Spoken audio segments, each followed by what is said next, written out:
The White House set July 4th as the deadline for the Clarity Act to become law. The Senate Banking Committee passed it with bipartisan support, and then the Federal Reserve quietly moved Ripple's bank charter application to December.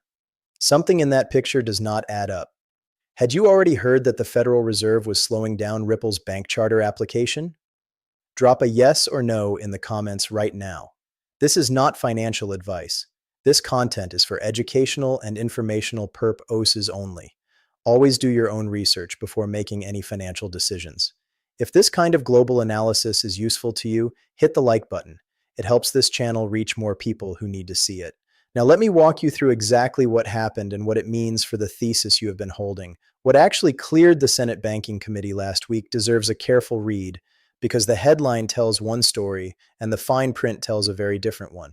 The Digital Asset Market Clarity Act, the bill Senator Cynthia Lummis has been building since 2022, passed out of committee with bipartisan support. Senator Tim Scott, who chairs the committee, called the moment historic. He said this legislation puts America back in the driving seat for the foreseeable future. And he made a point of noting that having Senator Mark Warner, a Democrat from Virginia, working alongside Senator Lummis on anything is, in his words, like Peter walking on the water. Something you genuinely do not expect to see every day. That is real progress. There is no reason to minimize it. When asked what this legislation means for the average American, Senator Scott gave a straightforward answer. He called it democratization, lower prices, faster transactions, and the ability to make your own financial decisions without waiting for permission from a financial institution. For someone who has spent decades inside a banking system that charged fees, delayed transfers, and required institutional approval for every significant financial move, that framing lands differently than the word blockchain ever has.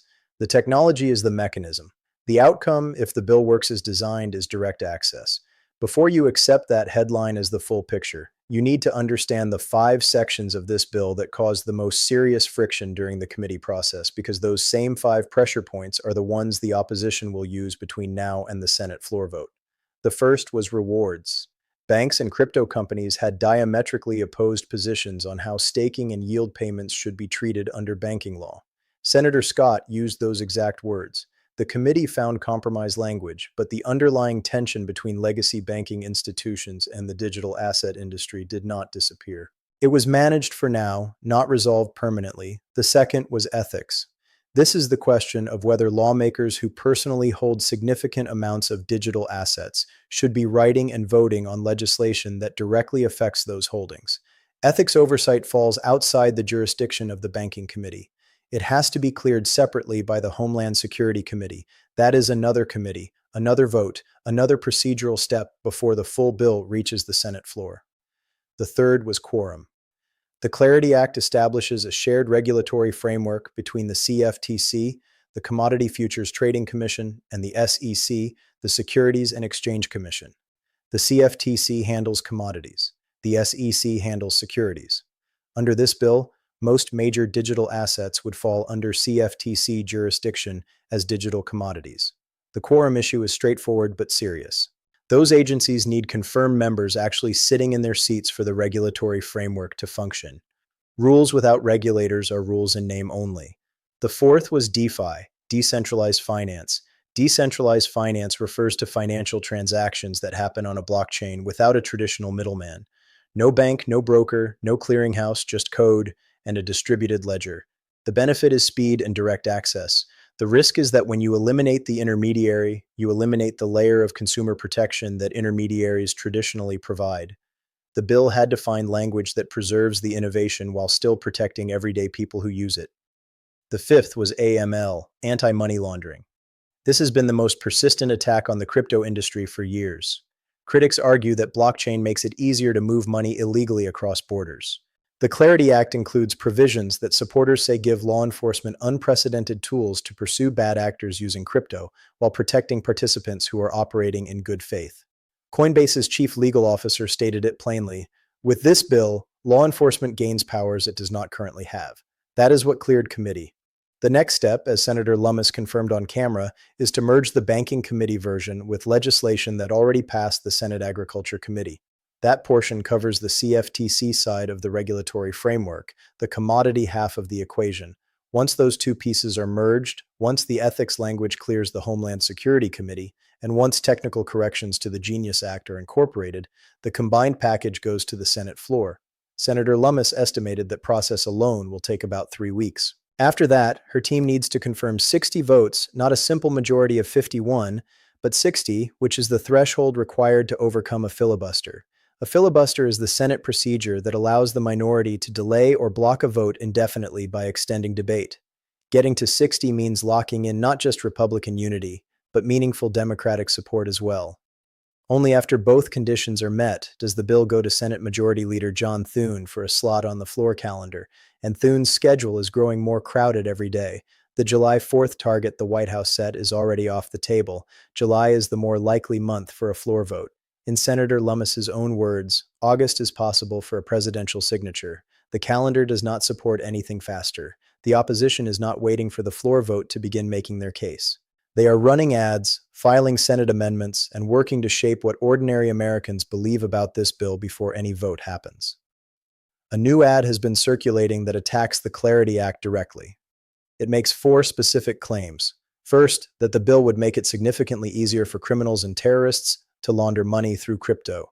Second, that there is no language stopping President Trump and his family from continuing to profit from crypto while in office. And the ad cites an NPR estimate that Trump and his family have made over $2 billion from crypto. Third, that the bill would largely deregulate the crypto industry, removing protections that apply to every other type of investment, and making it far harder for regulators to pursue fraud. Fourth, that it would allow large banks to invest federally insured customer deposits into crypto, meaning taxpayers absorb the losses if those bets go wrong. The ad also highlights that the crypto lobby spent over $240 million on political campaigns in 2024. It singles out Senator Ruben Gallego of Arizona, whose campaign received over $10 million from a crypto super PAC called Protect Progress, and it mentions Senator Lummis by name, calling her the crypto queen of Congress, while noting that she has personally owned hundreds of thousands of dollars worth of Bitcoin since 2013. The people fighting for this bill have clear answers to most of those claims. The AML provisions specifically expand law enforcement powers. They do not reduce them. The DeFi consumer protection language is built into the text. The ethics provisions exist precisely because of conflict of interest concerns. And introducing a regulated framework into the digital asset space is the opposite of deregulation. It is the creation of oversight where none currently exists in a consistent form. Policy fights are not won only on the merits of an argument, though. Simple emotional messages travel faster than detailed policy explanations.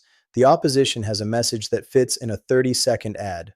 The bill's supporters need to explain the difference between the CFTC and the SEC, why a grandfather clause matters structurally, and why decentralized finance requires different consumer protection rules than a traditional brokerage account. That is a harder case to carry in the same format. The provision that XRP holders specifically need to track is the grandfather clause, and Senator Elizabeth Warren filed an amendment specifically designed to remove it. If you have not been following this piece closely, here is what the grandfather clause does. Any cryptocurrency that had an exchange-traded product filed with regulators by June 1st, 2026, and was actively trading on public markets at that date would automatically receive digital commodity status. It would not have to pass the mature blockchain test described in Section 104 of the bill. Digital commodity status determines which regulatory body oversees the asset, the CFTC or the SEC, and those two agencies operate with very different rules, timelines, and institutional relationships. It affects how the asset can be traded in institutional portfolios, what disclosure requirements apply, and how custodians are permitted to hold it. XRP qualified under that clause. Warren's amendment was designed to eliminate that automatic path and require XRP to go through the same Section 104 testing as every other asset. The amendment did not pass in committee, but she is expected to try again before the bill reaches the Senate floor. That fight is still open, and the outcome is not settled. Think about what this story looks like from the perspective of someone who has spent decades watching the financial system decide who gets access and who does not. You saved carefully. You built something over time. You paid attention when others did not. A piece of legislation that could rewrite the rules of that system is now moving through Congress.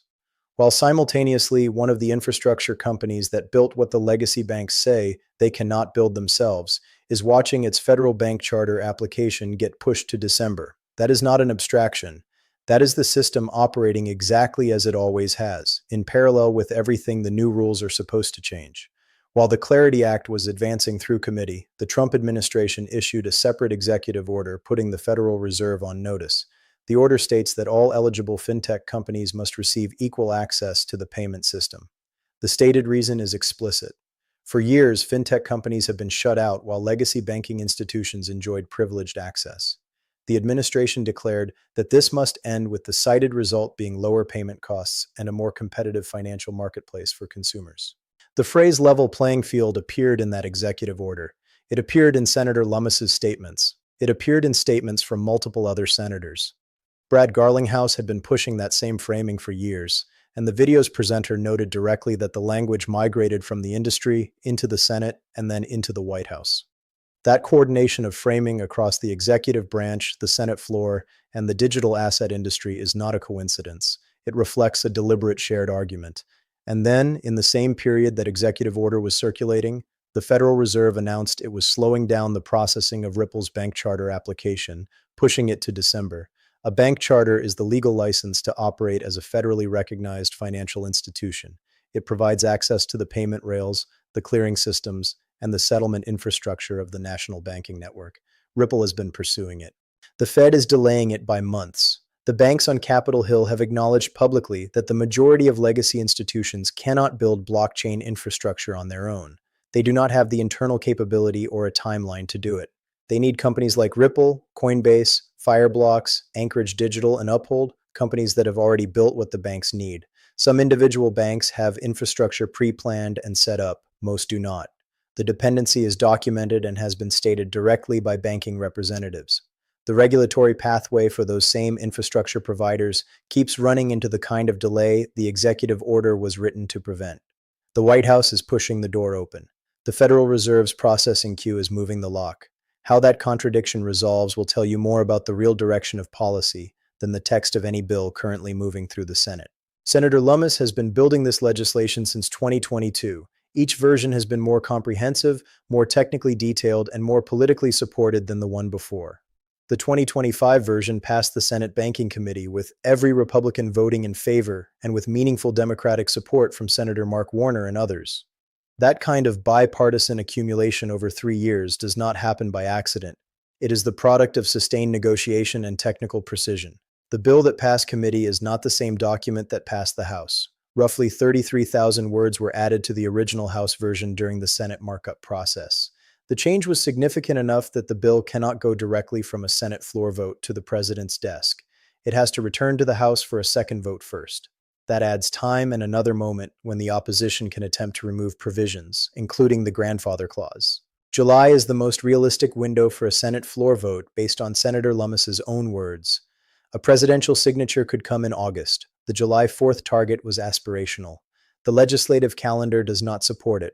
For the long-term investor who has been watching this story across multiple years, who held a position through skepticism from financial advisors who could not explain it, from family members who called it a gamble, from market conditions that tested patience at every stage, the current picture carries one specific message. The bill is moving in the right direction. The 5 contested sections were worked through. The bipartisan coalition is real. The opposition has been organized and well-funded at every previous stage of this legislation's development, and the bill kept moving anyway. The grandfather clause is the provision worth tracking most specifically from here. Whether it survives into the version that reaches the Senate floor determines a structural regulatory outcome, a legal classification with downstream effects on institutional access and oversight framework. Senator Lummis has stated directly that the window to lead on digital assets will not stay open forever. Europe is not waiting. China is not waiting. She spent years building the Clarity Act so that America does not have to play catch-up.